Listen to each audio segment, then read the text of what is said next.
Hello guys, చాలా రోజుల తర్వాత మళ్ళీ మోటో బ్లాగింగ్ స్టార్ట్ చేసిన.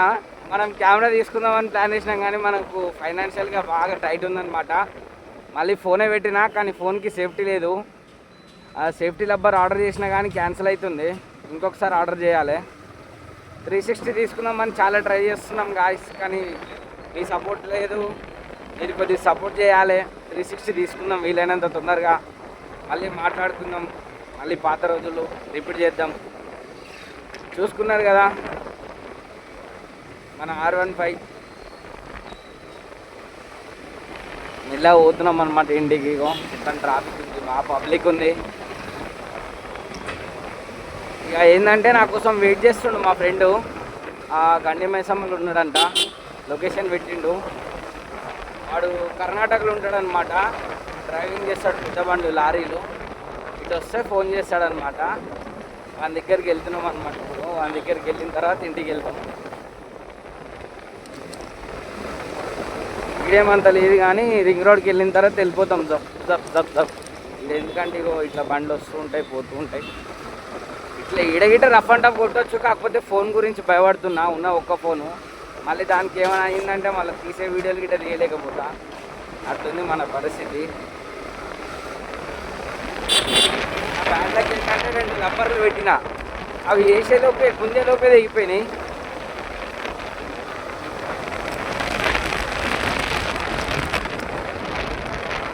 చూడండి మన పటాన్చూర్ వ్యూ. ఇక్కడంతా ఎవరైనా తెలిసిన వాళ్ళు, ఈ పటాన్చూర్లో ఉన్న వాళ్ళు మన వీడియోలు కనుక కొత్తగా చూస్తే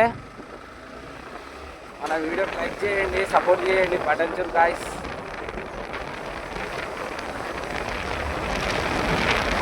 కొంచెం బిజీగా 1 అవర్ 1 అవర్ లోపల 1 అవర్ ఏం పట్టలేదు.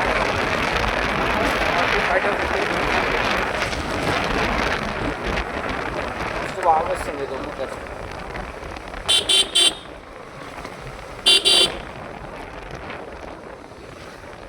ఇక రియాక్షన్ అయితే మామూలుగా రాలే. ఇన్ని రోజులు నార్మల్గా వెళ్ళిండి. ఈడేందబ్బా ఫోన్ పెట్టుకొని పోతుండని చెప్పి ఫోన్ని తొంగి తొంగి గిట్ట చూసారు.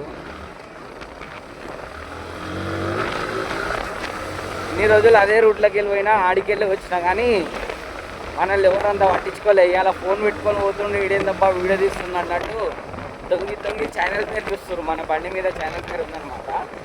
అట్లా అని ఛానల్ పేరు చూస్తారు పబ్లిక్.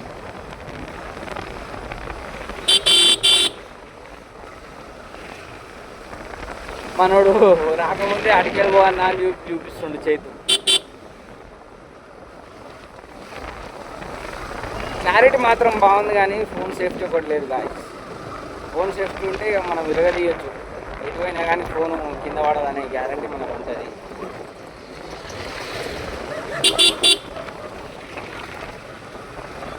ఇగో వచ్చేసినాం రింగ్ రోడ్కి, ఫ్లైఓవర్కి. కానీ మొన్న చూసిన గాయస్ నైట్లో వస్తుంటే డ్యూటీకి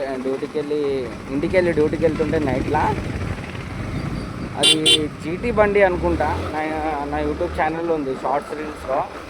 జీటీయో ఏదో నేనంత పేరు నోటీస్ చేయలే కానీ డ్యూటీకి వెళ్ళే హడావిడిలో వచ్చిండు పాపం. ఆటో ఏమో సైడ్లో ఆగింది. ఎందుకు ఆగిందంటే నైట్ టైంలో అది పంక్చర్ అయింది కాబట్టి ఆయన టైర్ చేంజ్ చేసుకుంటుండు పాపం ఆపి. వెనకాల మనోడు హెల్మెట్ లేదు, ఏం లేదు, సేఫ్టీ గ్లౌస్ లేవు. యాక్చువల్గా ఇప్పుడు చూసుకున్నట్టయితే నాకు కూడా సేఫ్టీ గ్లౌస్ లేవు. కానీ నేను అనేది ఏంటంటే కొద్దిగా ర్యాష్గా నడిపే వాళ్ళు సేఫ్టీ పెట్టుకోవాలి. సేఫ్టీ గ్లౌజులు కానీ అవి ఇవి పెట్టుకొని ఫుల్ ప్రయారిటీతోనే నడుపుకోవాలి.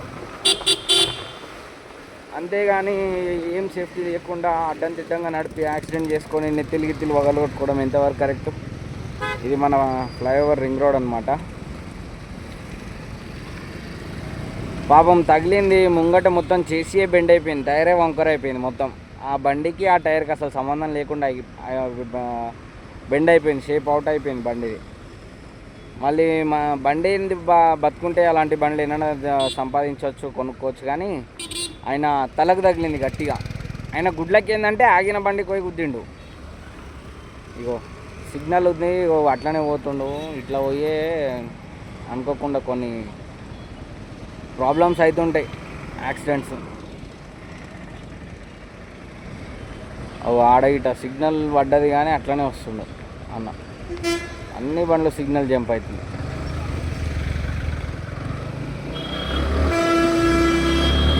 ఇక ఆయనకు తలకు తగిలింది, ముక్కుకు తగిలింది. నాకు చూస్తే చాలా బాధ అనిపించింది. ఆయనకు చూస్తే బాధ అనిపించలేదు. ఆయన చేసిన తప్పు ఏంటంటే హెల్మెట్ లేకుండా నడపడం ఆయన తప్పు. ఆ బండిని చూస్తే నాకు బాధ అనిపించింది.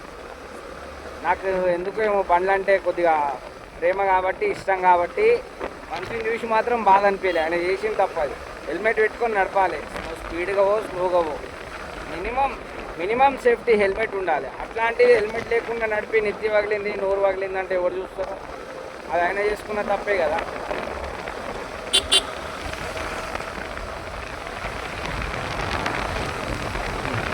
ఇట్లుంటుంది అనమాట. ఈ ఊళ్ళకి వెళ్ళి నైట్లో పోతా నేను. చిన్న చీకటి ఉంటుంది, ఒక లైట్ ఉండదు, ఒకటి ఏమి ఉండదు.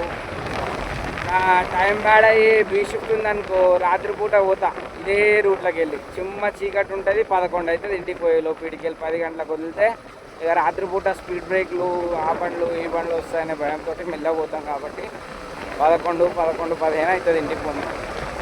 అట్లున్నాయి పరిస్థితులు.